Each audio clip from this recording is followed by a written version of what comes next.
자, 우리 시간에 천국의 전부를 거는 사람이라는 제목으로 오늘 말씀을 함께 좀 나누기를 바랍니다. 한 1년 됐나요? 그 굉장히 유명한 드라마 넷플릭스 누적 시청 시간 1위 작품 여러분 혹시 뭔지 아십니까?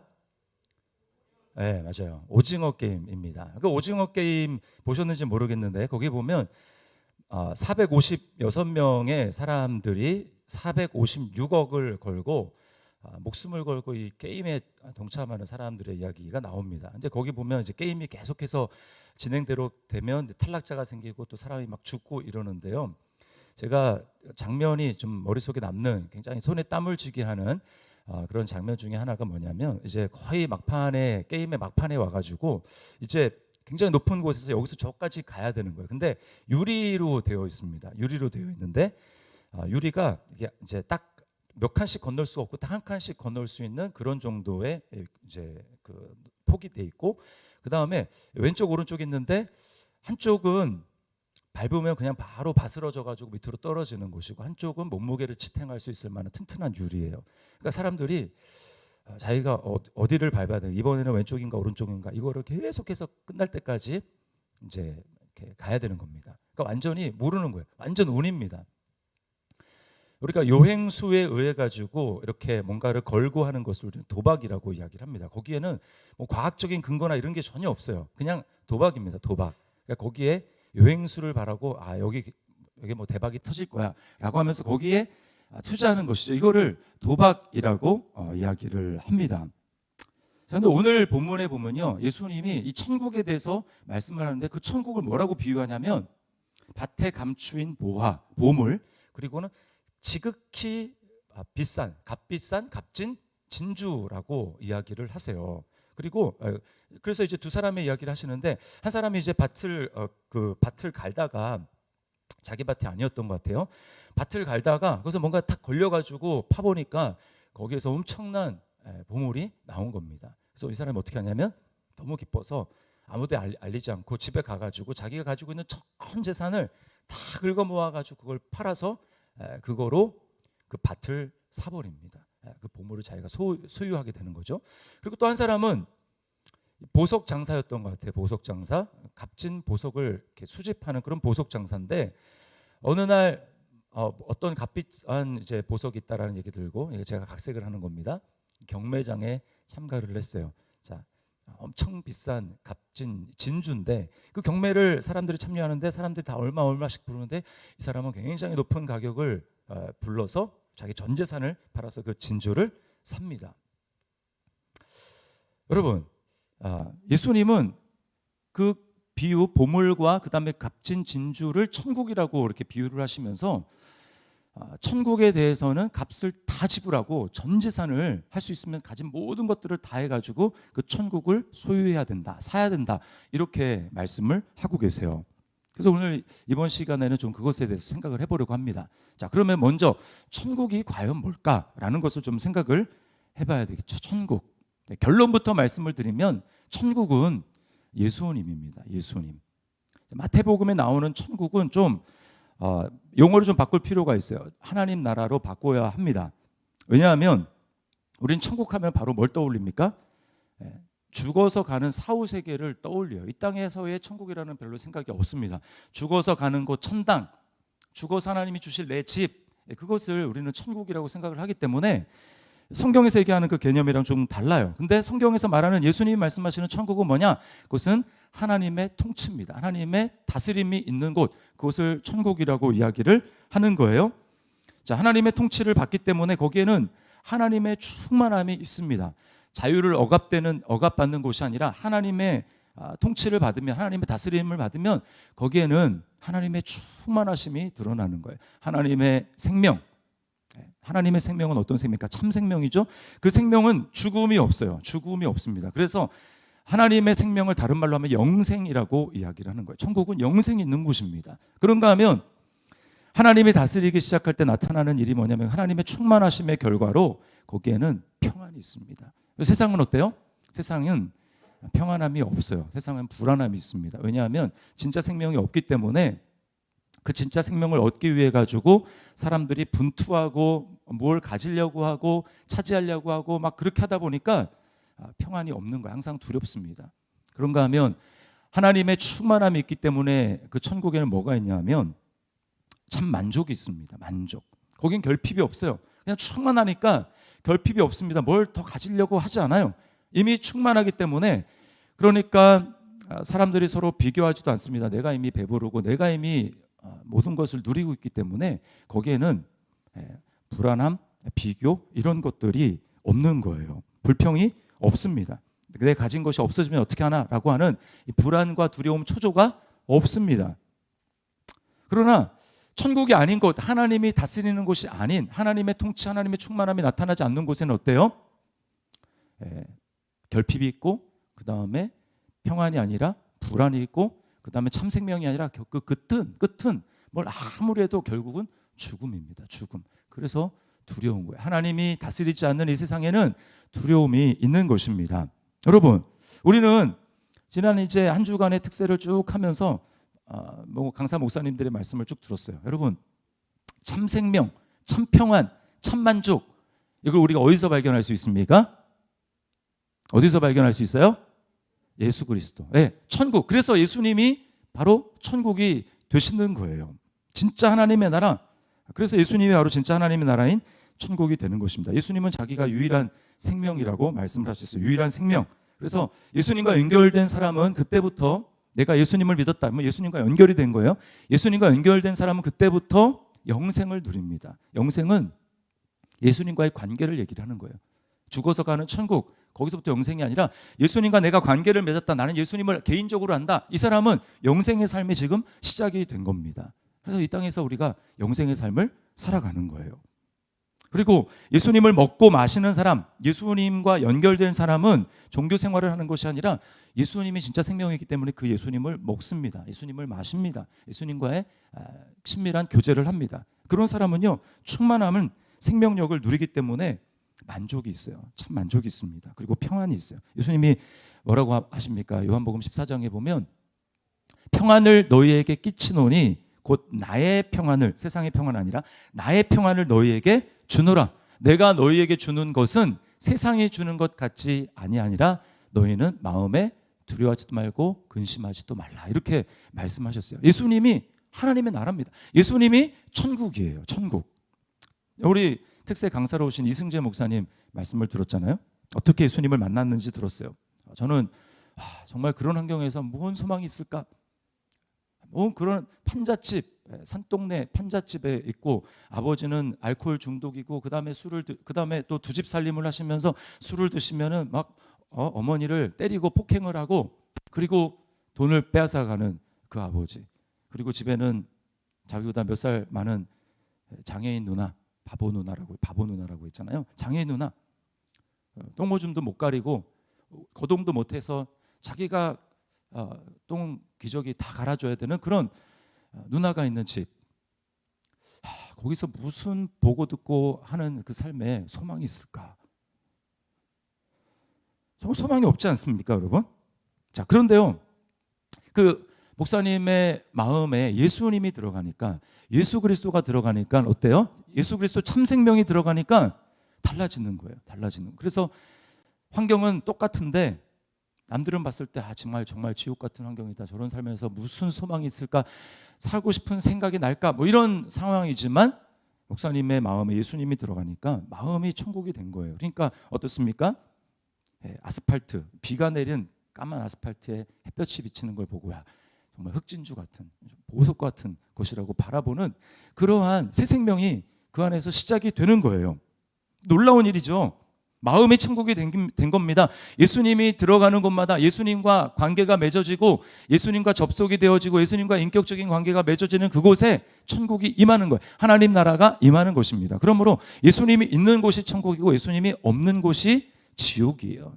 장소가 어떤 결정적인 물질적인 장소가 중요한 게 아닙니다. 예수님이 계시는 곳은 천국인 것을 여러분 믿으시기를 바랍니다. 네, 예수님 있는 곳은 천국이에요. 자, 그래서 예수님이 진짜 보물이고요. 오늘 본문에서 나오는 예수님이 진짜 보물이고 예수님이 진짜 값을 매길 수 없는 극히 귀한 진주가 되는 거예요. 골로새서 2장 3절 말씀 우리 새벽언역으로 함께 읽어보도록 하겠습니다. 시작.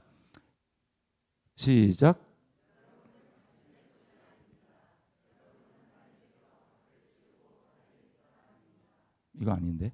골로새서 2장 3절. 골로새서 2장 3절.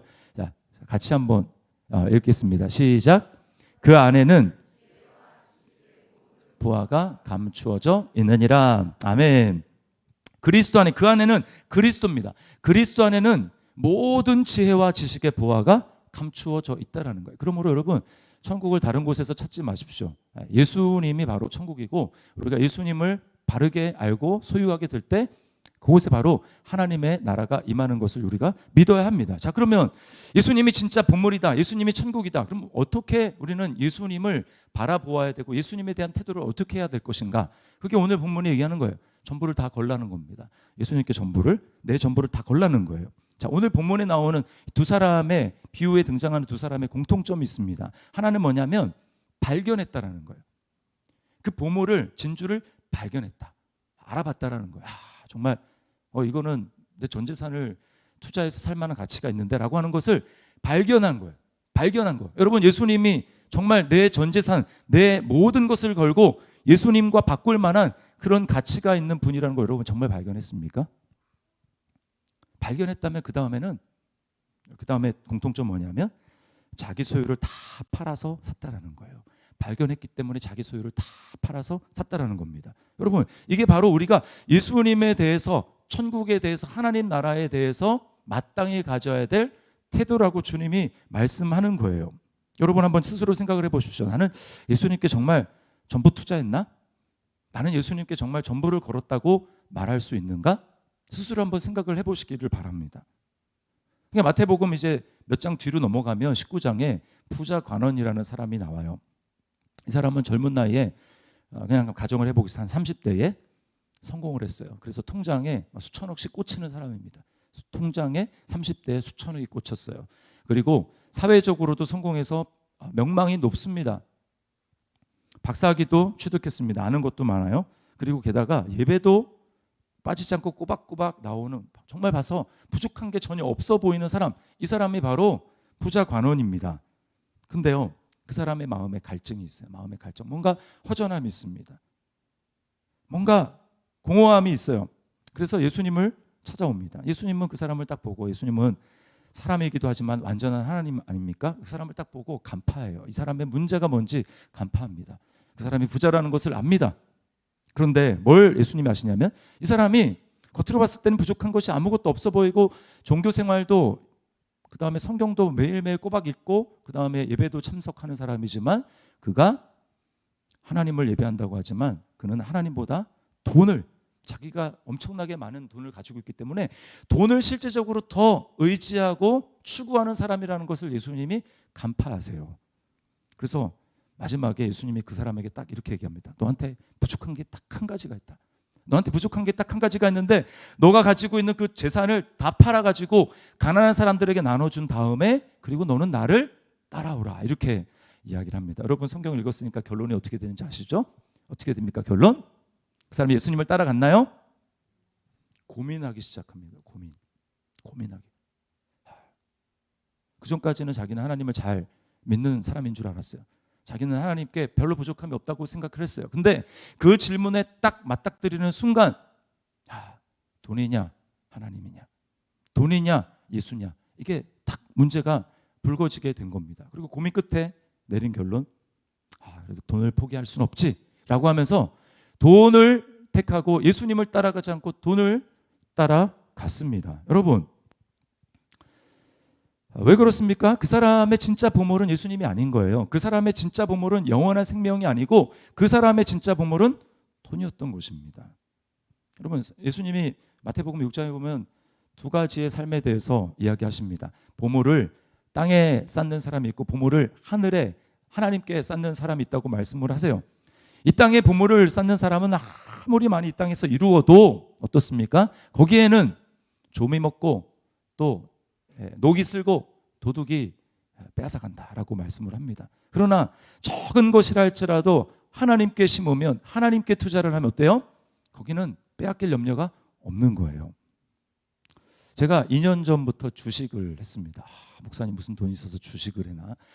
그 이제 우연히 그 카카오, 깨톡 그걸 하면서 거기에 SNS 뭐 주식 투자하는 게 있더라고요. 그래서 제가 주식의 세계가 도대체 뭔가라고 해가지고 거기에 일주일에 월요일, 목요일 5,000원씩 해가지고 일주일에 10,000원씩을 제가 그냥 시험 삼아 한번 해봤어요. 시험 삼아. 재밌더라고요. 그래서 이제 월요일 딱 되면은 메시지가 카톡 메시지가 딱 떠요. 얼마가 투자 예정입니다. 5,000원 투자 예정입니다. 그리고 제가 이제 보는 거죠. 그랬더니 그래프가 올라가는 거예요. 그래서 얼마 투자 안 했는데 이거 가지고 몇백 원, 처음에 5,000원이니까 뭐 몇백 원, 그다음에 이제 나중에 뭐 많이 이제 모이기 시작하니까 이제 뭐 몇만 원인데 뭐 1,000원, 2,000원 뭐 이렇게 수익이 붙으니까 야 이거 어디서 1,000원이 생기나? 근데 그냥 1,000원이 생기는 거예요. 뭐 1,000원, 2,000원이 생기는 겁니다. 그런 식으로 해가지고 시작 왔는데 계속 이제 올라가고 있었거든요. 근데 이제 한 몇 달 전부터 여기가 이제 경기가 안 좋은지 얘가 계속 마이너스인 거예요. 마이너스. 그러니까 자기 투자를 하는데도 마이너스입니다. 그냥 가만히 있으면 한 주에 몇천 원씩 그냥 손해 보는 거예요. 기분이 매우 좋지 않았습니다. 이 돈이 그냥 앉아서 그냥 빠져나가는구나. 그래서 보면서 거기는 종이 먹고 녹이 쓸고 도둑질하는 이 말이 그냥 너무 피부로 와닿는 거예요. 제가 그래서 안 되겠다. 기분이 나빠서 안 되겠다. 그래서 몇십만 원 안 되는 돈이지만 제가 팔기로 작정을 했습니다. 그래서 팔았어요. 제가 그러면서 소위 요즘에 뭐 영끌이라는 말 하지 않습니까? 영끌까지 다 끌어모아가지고 주식에 그리고 부동산에 투자했는데 요즘에 경기가 너무나 어려우니까 저야 뭐 그냥 재미로 해서 얼마 안 되는 것을 한 거지만 만약에 영혼까지 끌어내가지고 그렇게 했다. 그럼 여러분 매일매일이 지옥인 겁니다. 그 떨어지는 걸 보면서 어떻게 살아야 되나. 여러분 만약에 정말 그런 삶을 지금 살아가고 있다면 여러분 빨리 정리하셔야 돼요. 빨리 정리하셔야 됩니다. 빨리 정리하셔야 돼요. 거기서 빨리 나오셔야 하는 거예요. 손해를 보더라도 정리를 하십시오. 적은 수입이지만 주님과 함께 동행하면서 하나님의 방법대로 사셔야 합니다. 하나님의 통치를 받아야 합니다. 이 세상을 보물로 삼으면 안 되는 거예요. 예수님을 진짜 보물로 삼아야 하는 것입니다. 예수님께 내 전부를 걸어야 하는 거예요. 하나님 나라를 세워가는 일에 내 삶을 드려야 하는 것입니다. 여러분 이렇게 새벽에 나올 정도면 머리로는 다 알지 않습니까? 여러분 가운데 뭐 지식으로 모르는 사람이 어디 있어요? 예수님이 가장 귀한 분이다. 예수님께 전부를 걸어야 된다. 천국에 내 삶을 드려야 된다. 이거 모르는 사람이 어디 있습니까? 근데 왜 안 될까? 왜 안 될까? 어떻게 해야 될까요? 우리가 그렇게 할 수 있는 방법은 딱 한 가지밖에 없어요. 그건 뭐냐? 예수님이 먼저 나를 보물로 삼아 주셨다라는 것을 우리가 깊이 깨달아야 합니다. 자, 저를 따라하십시오. 예수님이 나를 보물로 삼아 주셨다.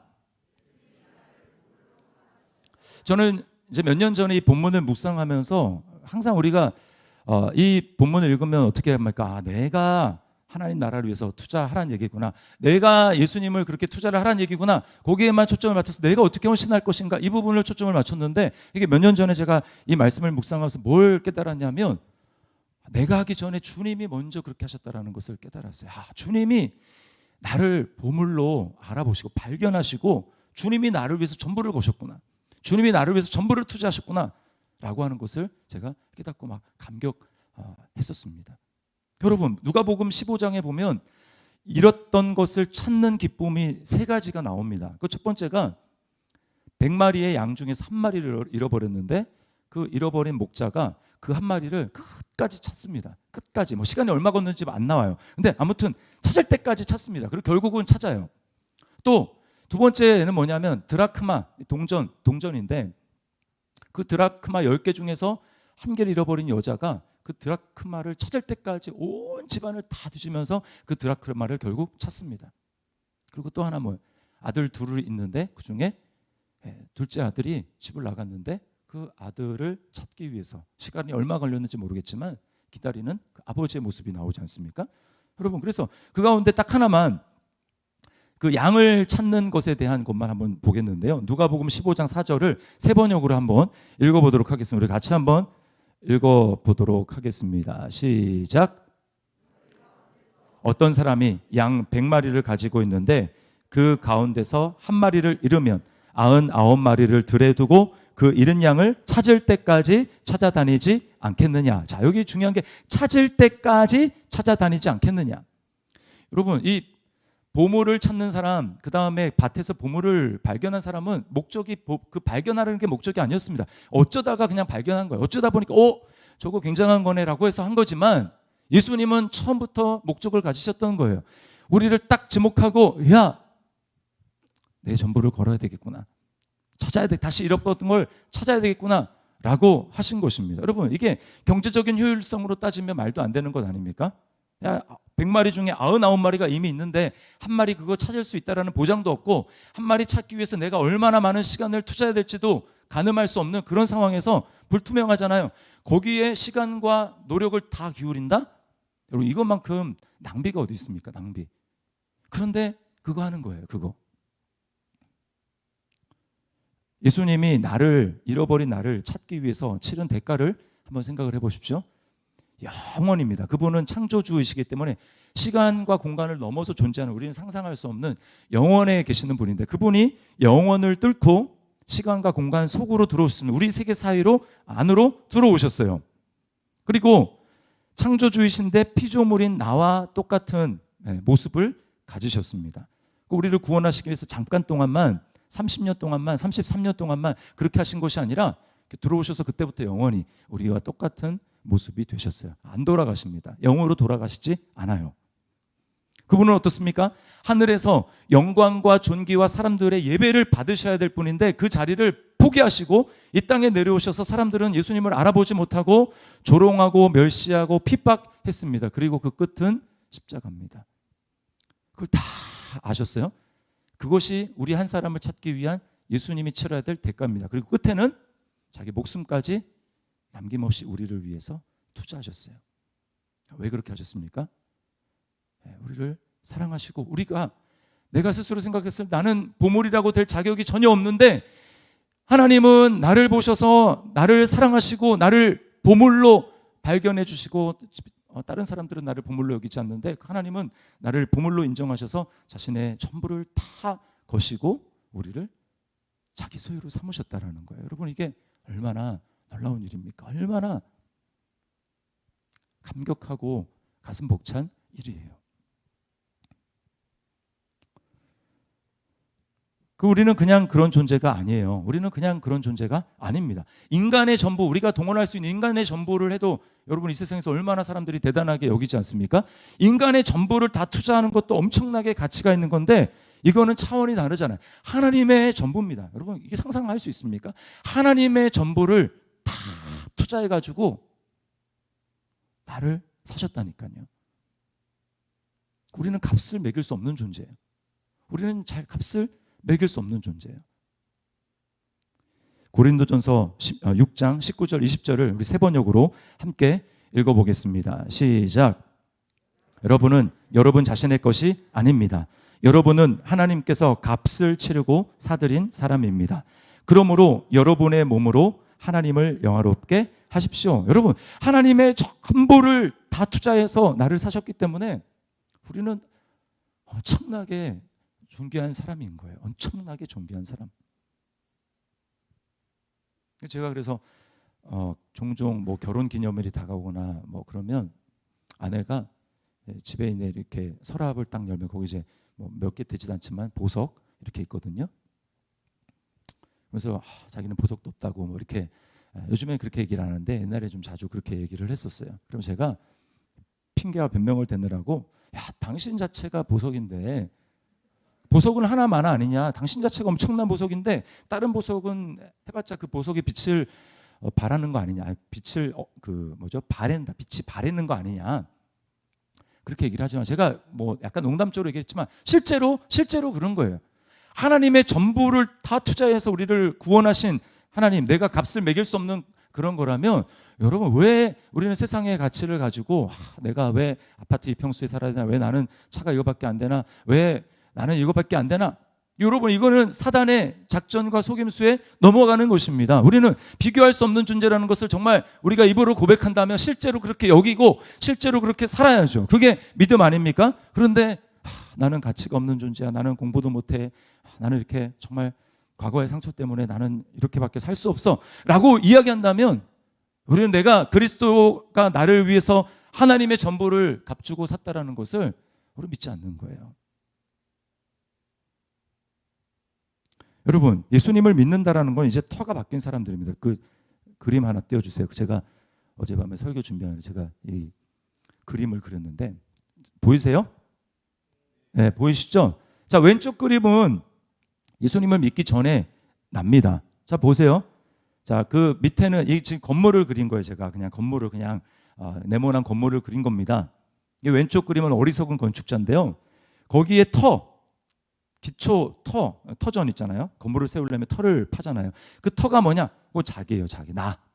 나라는 터 위에 어떻게 세웁니까? 여기 내 생각으로, 내 감정으로, 또 내 열심으로 거기에 열심히 내가 건물을 세웁니다. 오늘은 또 이런 생각으로, 오늘은 또 이런 내 감정으로, 오늘은 또 이런 나의 열심으로 그렇게 해서 내가 행동을 하고 그렇게 해서 내 시간을 투자해서 건물을 세워가는 거예요. 눈에 보이지 않는 건물입니다. 인생의 건물이에요. 그렇게 한 사람을 예수님은 뭐라고 하느냐? 어리석은 건축자라고 이야기를 합니다. 저렇게 살아서는 마지막 날 하나님 앞에 섰을 때 건물에 대해서 하나님이 평가를 하시고 이 준공검사를 내줄 거냐 안 내줄 거냐 이걸 평가하는데 저렇게 하면 100% 다 통과가 안 돼요. 통과가 안 됩니다. 저건 다 없어질 건물이에요. 그러면 우리가 예수님을 믿었다라는 건 뭐냐? 완전 바뀐 거예요. 자, 예수님을 믿었다라는 것은 이제 터가 바뀌었습니다. 터가 내가 아니라 그리스도의 터 위에 이제 건물을 세우는 거예요. 예수님을 믿었다 그러면 이제 터가 생긴 겁니다. 새로운 터가 생긴 거예요. 주님이 우리에게 요구하시는 건 뭐냐? 자, 이 새로운 터 위에 이제 너의 생각이 아니라 나의 생각을 심어야 된다. 하나님의 생각이 어디 있습니까? 하나님의 말씀이죠. 하나님의 말씀에 하나님의 생각이 나와 있습니다. 하나님의 생각, 그 말씀에 대해서 내가 말씀을 믿어서 똑같은 상황에서 돈이 없다. 그러면 내 생각으로 내 생각대로 이 돈이 없는 것에 대해서 내 생각과 내 감정으로 반응을 할 것인가? 아니면 똑같이 돈이 없는 상황에서 하나님의 말씀이 나에게 무엇이라고 말씀하는가? 그리스도의 터 위에서 그 말씀에 대한 내 믿음, 나의 전인격을 반응을 해서 그 말씀에 내가 그렇게 믿음의 순종을 할 것인가? 이것은 전혀 다른 거예요. 그래서 말씀과 말씀에 대한 믿음, 그리고 믿음에 대한 순종으로 건물을 지어가는 것입니다. 내 생각이 아니라. 그것이 바로 지혜로운 건축가가 되는 거예요. 이렇게 쌓아가는 삶, 우리가 때로는 왔다 갔다 하죠. 어떤 상황에서 때로는 왼쪽에다가 가는데 문제는 뭐냐면 여러분, 예수님을 믿었다라는 것은 이미 그 왼쪽에 있는 것은 없어졌어요. 폭파 없습니다. 무슨 뜻입니까? 내가 그리스도와 함께 그다음 뭐죠? 십자가에 아까 외웠는데 십자가에 못 박혔나니 그 얘기가 뭐예요? 죽었다라는 거예요? 죽었어? 없어요. 예수님을 믿었다라는 것은 나가 남아있는 게 아니에요. 예수님을 예전에 믿지 않고 있을 때의 나가 남아있는 게 아닙니다. 그런데 혼자만 착각하는 거죠. 내가 내 생각으로 보이는 내 환경으로 남아있으면서 이렇게 사는 거. 이게 나지. 나는 부족해. 나는 연약해. 나는 상처받았어. 그거는요 이미 없어진 그 터 위에다가 자기 혼자 망상으로 상상으로 지금 반응하고 있는 거예요. 없습니다. 그렇게 사는 삶은 꽝이에요. 꽝. 없어요.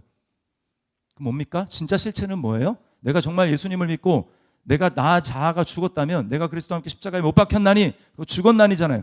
그런즉 어때요? 이제는 내가 사는 것이 아니요 오직 내 안에 그리스도께서 사시는 것이라. 이걸 믿어야 되는 거예요. 내가 내 안에 그리스도께서 사시지. 그러면 똑같은 과거의 상처가 나를 올가매고 나는 이런 존재야. 나는 이렇게밖에 못 살아. 라는 생각이 들어올 때 어떻게 해야 됩니까? 어떻게 해야 되는 거예요?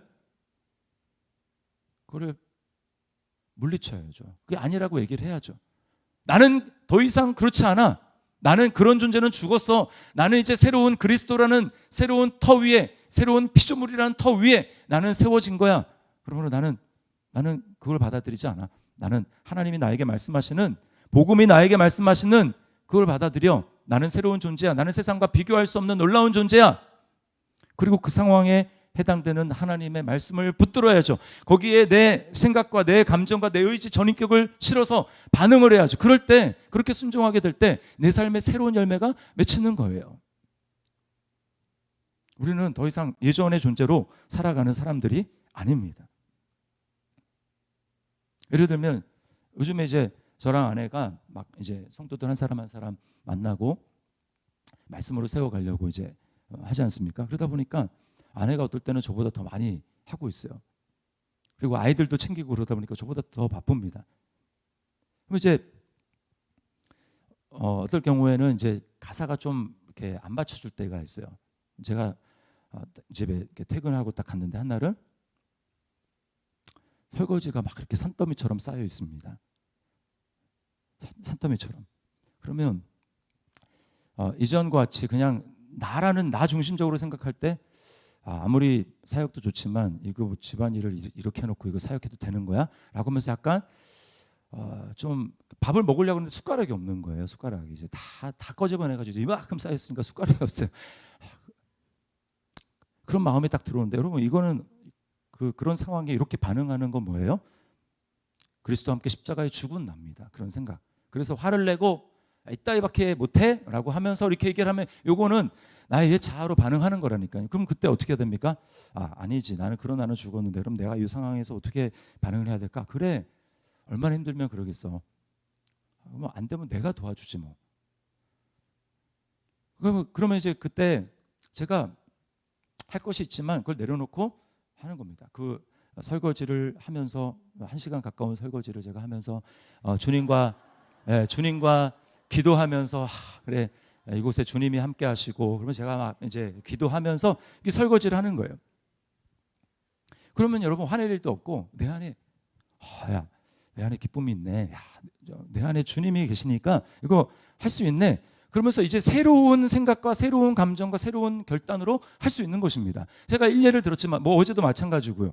이거 해서 안 되면 어떻게 하지? 이거 내 생각으로 지금 반응하는 거고 하나님은 지금 뭐냐면 내가 마음에서 너 믿음으로 지금 그렇게 네가 시도해 봐야지 라고 하면 그냥 순종해서 하는 거예요. 그럼 그 결과는 하나님이 책임지시는 것입니다. 여러분 이것이 믿음으로 결단으로 믿음에 대한 순종으로 살아가는 모습이에요.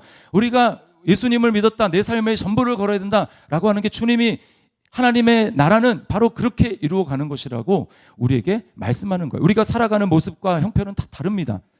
삶의 정황은 다 다르죠. 그러나 동일한 건 뭐냐? 이제 내가 예수님을 믿었다면 나에게는 이제 새로운 터전이 생긴 거야. 내 마음에 내 삶에 하나님의 나라가 임한 거야. 그러니까 이제 나는 하나님의 나라에 합당한 하나님 나라 시민에 합당한 모습으로 내가 반응을 해야지. 여러분 이게 믿음으로 살아가는 사람입니다. 이렇게 살다 보면요, 처음에는 미미한 것 같지만 점점 그렇게 살아가면 우리 삶 존재 자체가 달라지는 거예요. 세상이 감당하지 못하는, 세상이 자기 테두리에 우리를 가두지 못하는 그런 사람이 되는 것입니다. 그래서 히브리서 11장에 보면 믿음장이라고 얘기하지 않습니까? 처음에는 사람들의 이름이 다 나와요. 뭐 아브라함, 뭐 노아, 다 나오죠. 그런데 뒤에 가가지고는 이 물결이 점점 거세지니까 어때요? 뒤에는 더 이상 이제 사람의 이름을 언급할 수 없어요. 이렇게 얘기하다가는 시간이 다 간다. 뭐 사사입담. 더 이상 내가 얘기할 수 없다. 라고 하면서 그 다음에는 그냥 누구는 여자들은 뭐 어떤 사람은 나라를 이기고 어떤 사람 뭐 하면서 엄청나게 많은 수많은 믿음의 사람들이 어떻게 살았는지가 나오는 것입니다. 그리고 그 중에 2000년 시간이 지나서 그 대열에 저와 여러분이 합류한 거예요. 그 사람들의 공통점은 뭔 줄 아십니까? 자신의 전부를 건 것입니다. 자신의 전부를 걸었어요. 그래서 히브리서 12장 1절에 이제 이거 내려도 돼요? 네, 내려도 됩니다. 12장 1절에 보면 원래는 장절이 구분이 없으니까 바로 그냥 그 다음에 11장 뒤에 나오는 거예요. 그러므로 우리에게 허다한 믿음의 증인들이 있으니라고 얘기를 합니다. 우리에게 허다한 믿음의 증인들, 하나님의 나라에 대해서 그냥 내 생각으로 이렇게 조금 하면 되겠지, 그게 아니라 하나님 나라, 예수 그리스도가 진짜 보물인 것을 깨닫고 예수님이 정말 내 인생을 투자할 값어치가 있는 분인 것을 발견하고 그 예수님께 자신의 인생의 전부를 걸어 나아간 믿음의 영웅들, 수없는 이름 없는 수많은 믿음의 영웅들, 믿음의 증인들이 있으니 그러므로 우리도 인내로 믿음의 경주를 경주하자라고 말씀하고 있는 것입니다. 제가 2월 초에 우리 교육자들과 함께 그 영웅이라는 그 영화 봤어요. 제가 설교 때 한번 얘기한 적이 있는데 영웅. 제가 그거 보면서 많이 울었습니다. 그러니까 처음부터 울었어요. 우리 다 같이 가서 이제 교육자리랑 또 우리 애들 가가지고 같이 봤는데 이제 다 울었어요. 너 언제 울었냐? 뭐 나중에 끝나고 너는 언제 울었냐?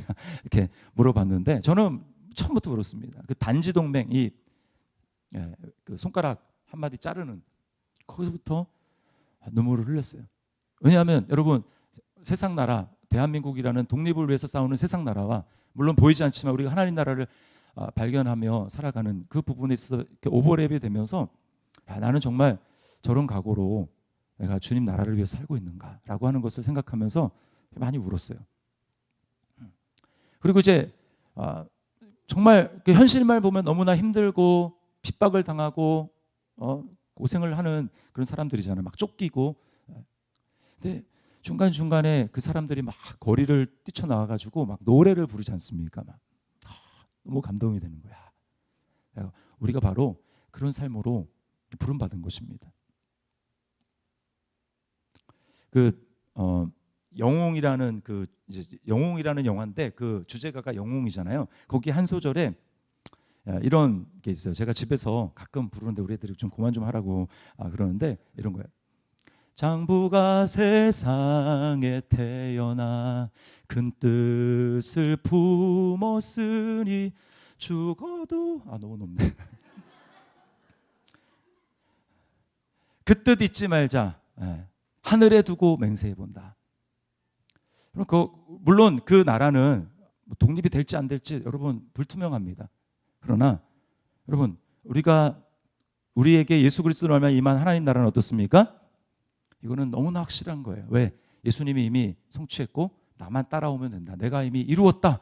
내가 다 이루었기 때문에 나만 따라오면 그것은 확실한 약속이 있는 것입니다. 이건 도박이 아니에요. 이렇게 해서 내가 이러면 어떻게 하나? 이걸 도박이 아닙니다. 그것은 우리에게 확실한 보장이 있는 하나님이 약속한 피로 맹세하고 약속한 보장이 있는 확실한 나라인 것을 여러분 믿으시기를 바랍니다. 그래서 바울 사도가 고린도전서 15장에 부활을 얘기한 다음에 제일 끝에 우리에게 이렇게 확실한 부활이 있기 때문에 우리에게 권면하는 것이 있습니다. 그러므로 내 사랑하는 형제들아 견실하며 흔들리지 말고 항상 주의 일에 더욱 힘쓰는 자들이 되라. 이는 너희 수고가 주 안에서 헛되지 않은 줄 알미라. 아멘. 우리의 수고는 헛되지 않습니다.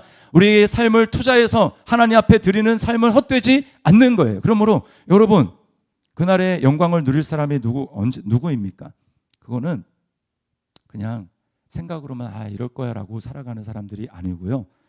발견하고 예수님만이 전부구나. 예수님만이 진짜 내 삶을 내 목숨을 투자할 만한 그런 분이시구나. 그분이 나를 위해서 먼저 그렇게 해주셨으니 내가 주님을 위해서 살아가는 것. 주 예수보다 더 귀한 것은 없네. 세상 즐거움 다 버리고 세상 자랑 다 버렸네. 같이 할 거예요. 끝에만 주 예수보다 더 귀한 것은 없네. 예수 밖에는 없네.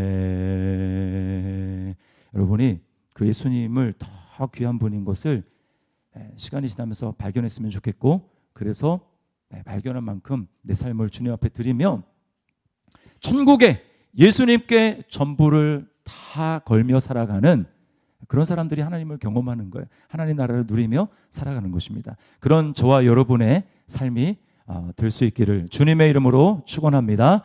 우리 말씀을 기억하면서 찬양하겠습니다.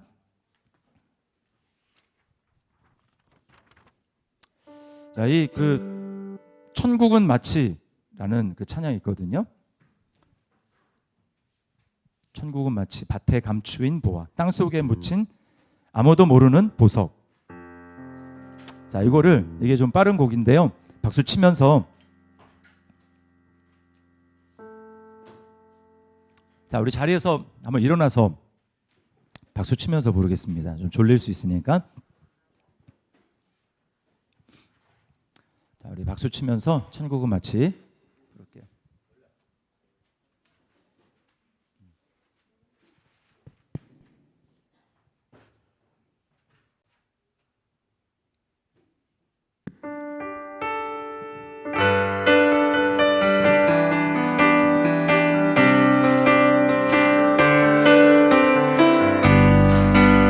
천국은 마치 천국은 마치 밭에 감추인 보화 땅속에 묻힌 아무도 모르는 보석 천국은 마치 밭에 감추인 보화 땅속에 묻힌 아무도 모르는 보석이라네.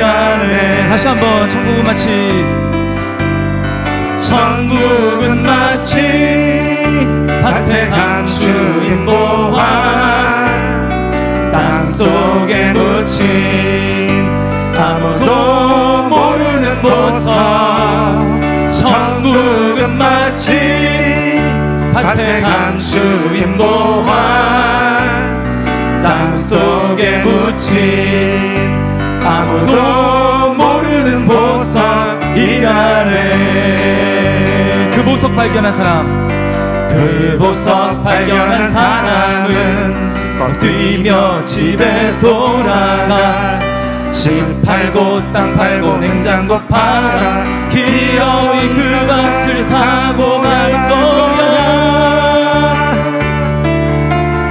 천국은 마치 밭에 감추인 보화 땅속에 묻힌 아무도 모르는 보석 천국은 마치 밭에 감추인 보화 땅속에 묻힌 아무도 모르는 보석이라네.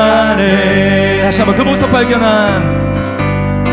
그 보석 발견한 사람은 기뻐 뛰며 집에 돌아가 집 팔고 땅 팔고 냉장고 팔아 기어이 그 밭을 사고 말 거야.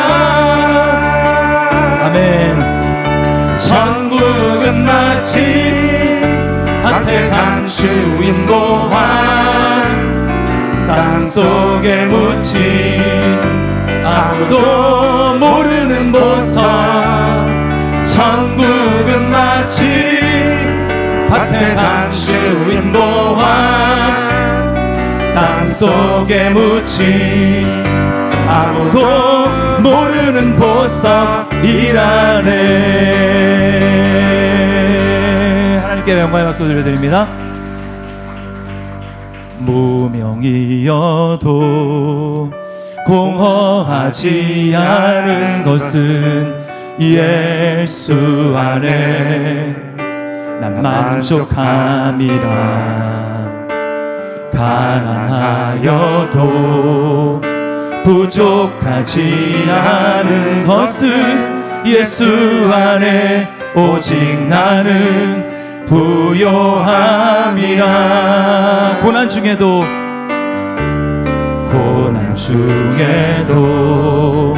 견뎌낼 수 있는 것은 주의 계획 믿기 때문이라.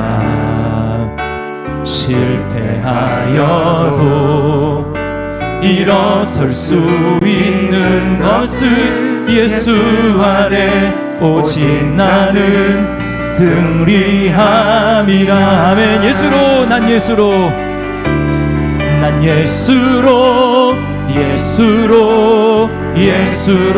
충만하네.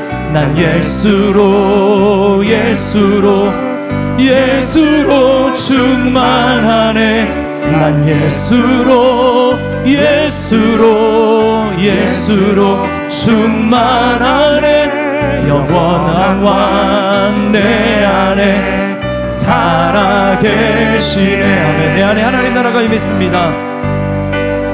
내 몸이 약해도 낙심하지 않는 것은 예수. 난 완전합니다. 난 완전함. 아멘. 화려한 세상 부럽지 않은 것을 난 예수로 충만함이라. 예수로 우리 두 손 들고 고백합시다. 예수로 충만하네. 세상 모든 것들도 부럽지 않네. 난 예수로 충만하네. 영원한 왕 내 안에 살아. 다시 한 번만. 난 예수로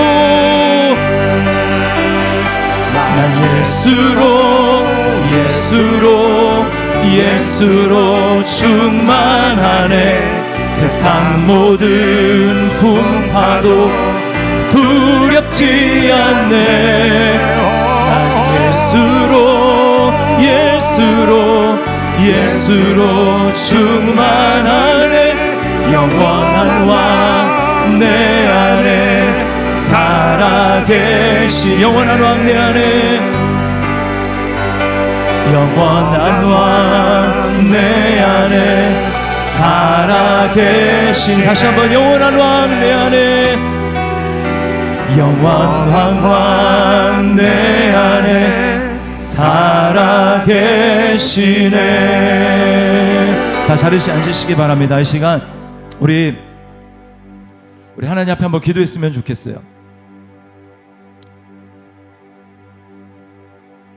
나는 정말 예수님이 나의 전부를 걸어도 괜찮은 분이라는 것을 발견한 사람인가?